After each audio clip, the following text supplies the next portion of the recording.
I am Thabo Mdluli. Thanks for staying with us. Land expropriation is what we have been talking about since yesterday, and the need for it, and when it should be, and who should benefit. And the Presidential Advisory Panel on Land Reform recommending that a development of beneficiaries guideline be produced to cover both rural and urban settings across the wide spectrum of land reform, and which guidelines will assist in contributing towards a sound land distribution program. What are these guidelines that should be considered? You know, the issue of the guidelines is so critical, actually. It's at the center of the problems that we're experiencing, because partly it is about transparency and, you know, the mismatch in terms of who get the land and corruption that has been unpacked. But most importantly, what type of land? Because there's an argument that says not everybody wants to be a farmer. And I'm sure you were confronted with that.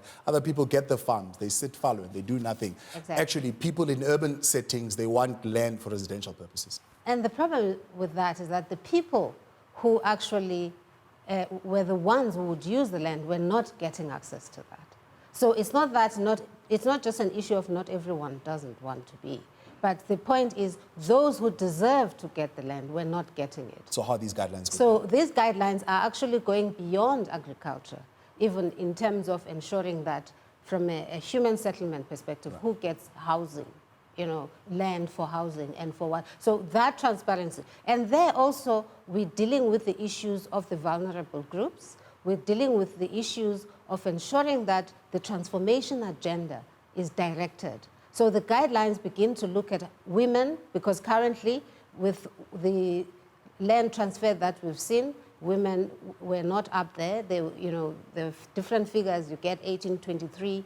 So generally there's a problem. Now we are able to track and ensure that as part of that we have, and also the skills base, we've got, you know, from the agricultural side, youth, you've got students who've qualified in agriculture who basically could be some of those people that would be, you know, perfect for selection. So this kind of assists in terms of dealing with the right approach, and it aligns to a more systematic and strategic approach in addressing the issues of both redistribution as far as land and assisting on the tenure issues. You recommend an establishment of a land reform fund. Where's the money going to come from?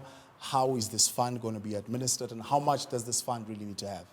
You know, one of the key findings was the fact that there is not enough money to actually assist or support the kind of land reform this country needs. So recognizing that, and particularly from a government perspective, so we had to look at how we support or suggest, you know, to address this problem. On the other hand, we recognize that it is not just government, private sector, and we've seen, you know, some efforts from private sector in terms of, and there was willingness as we were engaging with different institutions and formations of private sector to come in. So that is why we thought it is important that such a fund, which draws from the fiscus, but at the same time partners with private sector fund, but on the other hand, this creates space for others, you know, some of our colonizers, to come to the party as part of rebuilding this country. So we're looking also in terms of, you know, globally for others who can come into this and support this fund. Purely in monetary terms that you're looking at, they must put in money? To a great extent. They donate land if they've got huge pieces of land, will that count into this fund? To a great extent, this is about money. Right. We have a policy that deals with the donation, I mean, the recommendation of a policy that deals with the donation. But let me just say, on the side of the fund, it goes further, because it's not just about the fund. It's also the realization that the financial system itself is not geared towards supporting particularly black players. And we're talking within the state. From agriculture, we've raised the issue that around 80% of the book of the land bank supports white farmers. So that's an issue. But on the other hand, also within commercial banks, we go, you know, to 90% and beyond. as far as money that goes to white farmers but doesn't touch black farmers. Right. So we're raising these issues to say, let us use this process to actually realign and refocus and look at products that can actually support this, because it's in the interest of everybody to see the growth. So and on the issue of donations, this is a fact. Some have come forward. It's not the first time these were coming forward before. But what we thought is that this needs to be directed and guided through a policy, because there are, different groupings and stakeholders, as we indicate, from the churches that are prepared to donate land.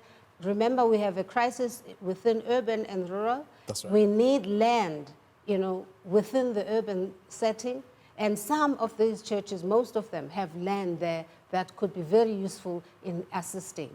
But the issue was also from their side coming up with very clear facts in terms of, we tried, but this does not make it easy for us. So we're looking now as part of that policy, and that's why we're talking about tax breaks as far as that, so that they can be assisted on some of the issues that are actually inhibiting and making it difficult. So we also had conversations with mining houses, through the Mineral Council, right, to also look at that, and also obviously within the agricultural sector. So this is something, but at the same time, the issue of having the policy is avoiding a person who's going to donate the most unproductive land. Yes. And so you're making sure that it's not a dumping space. Okay. It is something that contributes positively. And and the issue of beneficiary selection, it was quite interesting. Those who were interested with the donations were also interested in terms of, if I donate, how do I make sure it goes to a person who's going to use this productively? Now, Dr. Mahlati, let's talk about the other issue, putting a cap on land owned by foreign nationals. Did the panel venture into this, and what's your recommendation? We looked into that, but we don't have, our recommendations are not conclusive, because there was a commission that was appointed to look at specifically that. So what we're proposing now is to basically to further look into this, because some of the data that was used, now there have been developments in terms of that, and we need to relook into that. And part of the complexity of this, we're linking it to land audit, because the problem that we are facing as part of the land audits that we're doing is that some of the land belongs to corporates and trusts. So it's about unpacking that so that you have a clear figure that directs you in terms of who this foreign owner is.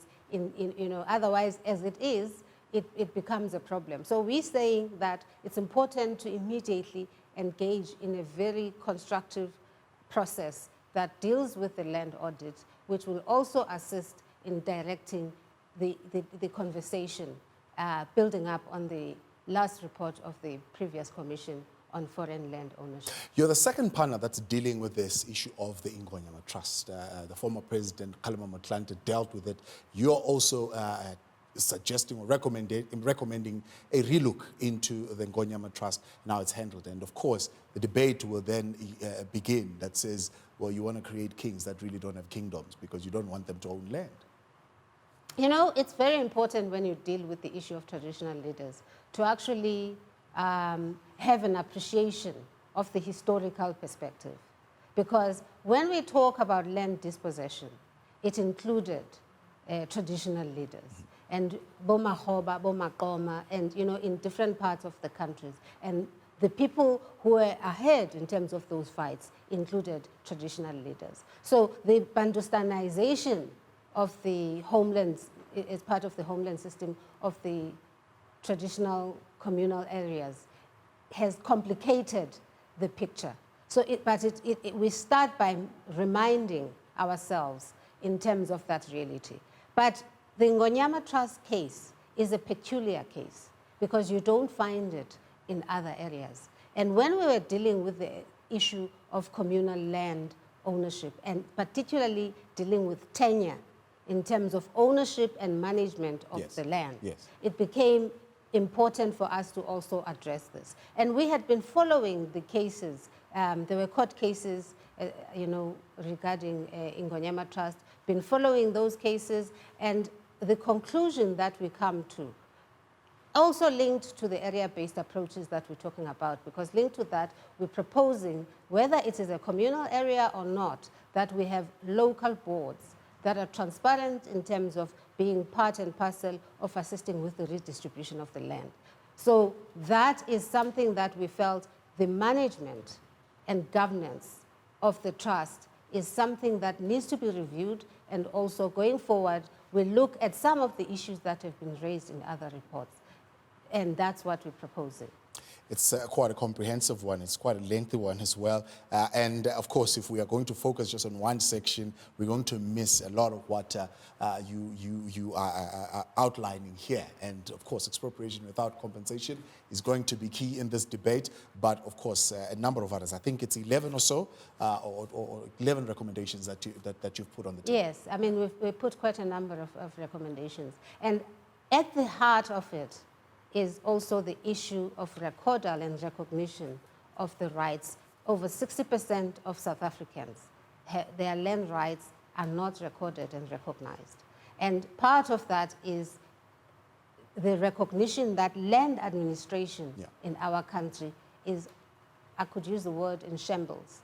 So what we're saying now is to specifically, immediately address that issue, amending the deeds registry from the laws that guide it, so that we can go beyond private titling and also recognize and record the rights within communal areas and in informal settlements. So that sort of is part of the work where we're saying now, with the new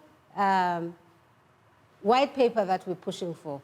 Now we move from 3 legs, which is the restitution, redistribution, and tenure. We include land administration. And you're calling for a summit on that. Let's leave it there for now. Exactly. Much appreciated. Dr. Vuyo Mahlati, she was, of course, chairing the presidential panel into land reform and agriculture.